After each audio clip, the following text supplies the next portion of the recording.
जो हमारी जो ये वैकेंसी है इसमें धांधली है सर। कि सरकार देना ही नहीं चाहती आपको परमानेंट, वो चाहती है कि आप लोग बस स्कॉलर्स हो और फ्री में पढ़ाओ आप, क्योंकि कॉलेजेस में टीचर्स तो है ही नहीं सर। सर आप देख सकते हो डेटा, कॉलेजेस खाली पड़े हैं सर।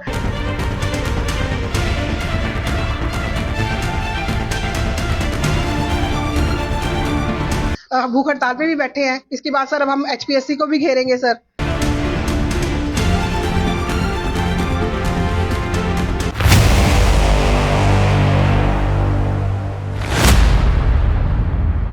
हरियाणा में सड़कों पर उतरे हुए विद्यार्थी एचपीएससी की भर्ती को लेकर के जो विद्यार्थियों द्वारा एक रोष प्रदर्शन किया जा रहा था वो आंदोलन का रूप लेता जा रहा है। हरियाणा सरकार से खफा इन विद्यार्थियों ने विद्रोह छेड़ दिया है। जाएं तो वो कहां जाएं, किसके पास जाएं, ऐसा उन विद्यार्थियों का कहना है। एक प्रेस वार्ता में हुई विद्यार्थियों ने बड़े ही रोष के साथ अपना दुखड़ा सुनाया और सरकार को भी खरी खोटी सुनाई और सच बताया कि कैसे एचपीएससी के एग्जाम में धांधली हो रही है और कैसे सरकार की नीति और नीति में साफ साफ फर्क नजर आ रहा है।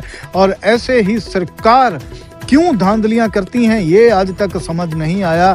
इतना भ्रष्टाचार आखिर क्यों, ये एक बड़ा सवाल हमारे सामने खड़ा होता है जब बात जनता और सरकार की होती है। तो आओ हम आपको लेकर चलते हैं उस प्रेस वार्ता में जहां विद्यार्थियों ने अपना दुखड़ा सुनाया और सरकार की पोल खोली।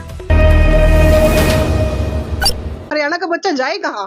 क्योंकि सर जैसे आप वो देख सकते हो, एमपी में देख सकते हो, मध्य प्रदेश में, राजस्थान में देख सकते हो, उनका अपना उन्होंने एक स्ट्रेटेजी बनाई है पेपर लेने के लिए। सर वो कंडक्ट करते हैं तो उसमें उनकी अपनी जीके होती है 30%। तो सर हम पहले फॉर्म भरने से पहले सोचते हैं कि हम उनकी जीके कैसे पढ़ें सर। और देखो हमारी हरियाणा सरकार का एक और मुद्दा देखो कि उन्होंने किया क्या है धांधली करने के लिए। हमारे यहाँ पे हमारे पेपर में हरियाणा जीके को इंक्लूड नहीं किया ताकि हम लोगों को थोड़ा सा इससे रिलैक्सेशन मिल सके, लेकिन उन्होंने पूरा इसको ओपन कर दिया है और स्टेट्स के लिए। तो सर अब वो कर भी यही रहे हैं और इसको प्रूव भी कर रहे हैं सर। जो हमारी जो ये वैकेंसी है इसमें धांधली है सर, पूरी धांधली की है, डेलिबरेटली हमें फेल किया जा रहा है। कारण क्या समझते हैं आप, इसके पीछे क्या कारण है, किस वजह सर इसके लिए इसका पीछे यही कारण है कि सरकार देना ही नहीं चाहती आपको परमानेंट, वो चाहती है कि आप लोग बस स्कॉलर्स हो और फ्री में पढ़ाओ आप कॉलेजेस में।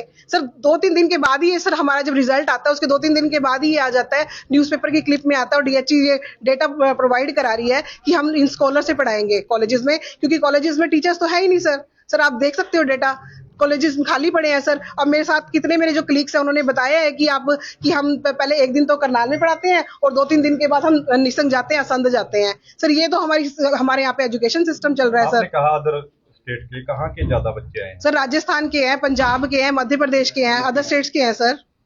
सर देखो सब्जेक्टिव जो एग्जाम है वो अपने आप में पूरा ही स्कैम है सर। सब्जेक्टिव एग्जाम में आप सामने वाले से आप पूछ ही नहीं सकते कि आप उनकी जवाब दे ही नहीं है सर। वो बताते ही नहीं है कि हम कहते हैं हमारा पेपर चेक करवाओ या मॉडल आंसर हमारे को प्रोवाइड कराओ, हम चेक करें कि हमने कहाँ गलतियां की हैं। अगर आप कहते हो कि हम बिल्कुल बिना खर्ची पर्ची के कर रहे हैं ये जो वैकेंसी पूरी कर रहे हैं सर, वो तो कहते हैं सर पर लेकिन करते तो नहीं, इम्प्लीमेंट तो नहीं कर रहे सर। जो देख रहे हैं देख कुछ हो रहा है लेकिन असलियत में कुछ और है सर। इसका प्रमाण हम सामने खड़े हैं आपके। आपका धरना भी चल रहा है क्या? सर बिल्कुल धरना चल रहा है, हम धरने पे भी बैठे हैं। अब हम भूख हड़ताल पे भी बैठे हैं। इसके बाद सर अब हम एचपीएससी को भी घेरेंगे सर।